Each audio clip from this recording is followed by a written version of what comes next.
Hey everybody, this is Anthony with you again from Biblical Truth and Reality. This next video is about Judaism versus Jesus Christ. One of the classic passages that people want to use to discredit Jesus Christ is what is commonly known as the Deuteronomy 13 test, verses 1 through 9. This passage basically teaches that if there comes to you a dreamer or prophet that tells you to serve other gods or go away from the commandments of God had commanded you, you are to kill him and not listen to any of his words. So what did the Pharisees do? They killed him, at least in their heart. See these passages, that murder is not only the physical aspect, but an aspect from the heart. That if you hate someone with an ungodly hate, you have murdered them already in your heart. But they killed him because they wanted him dead. Why? Because they claimed he was going against the law of God. What was the commandment of the 10 Commandments? No other gods before me. If he claimed to be God, then according to the Torah and what Judaism teaches, basically, Christ is a false prophet because he claimed to be God. God says not to believe in other gods. Therefore, the Pharisees, in their mind, did right in killing him, if it was true that Jesus was a false prophet. John 5:43 through 47. I am come in my Father's name, and ye receive me not. If another shall come in his own name, him will ye receive. How can ye believe, which receive honor one of another, and seek not the honor that cometh from God only? Do not think that I will accuse you to the Father. There is one that accuseth you, even Moses, in whom ye trust. For had ye believed Moses, ye would have believed me, for he wrote of me. But if ye believe not his writings, how shall ye believe my words? They don't believe his words, so they don't believe Moses. Christ taught he came from God and is God. Jesus claimed to be God. See these passages. Now, as stated before in this series, Christ did not outright say, I am God.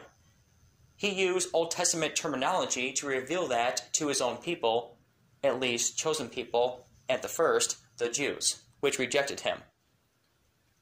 Now, was Christ lying when he made himself equal with God to claim to be God? You see, you can't just believe some of his words and discard the rest of them. If they don't believe he's God, then they don't believe him at all. So basically, they can believe to what's convenient for them, but think he's a liar for calling himself God at the same time? How can that be? It can't. That's a double standard. That's like if I said that I believe what my wife believes, but then reject her when she claims to be my wife.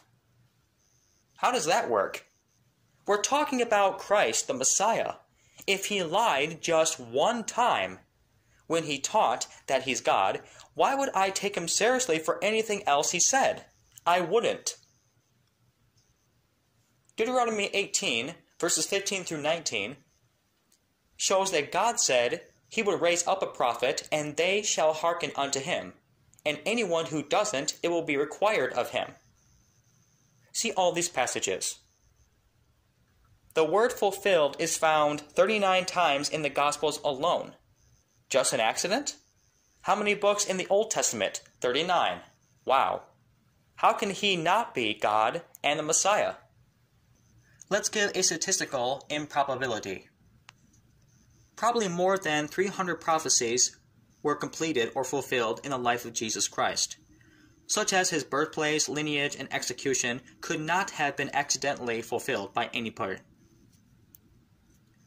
Such as his birthplace, lineage, and execution could not have been accidentally fulfilled by any one person on earth.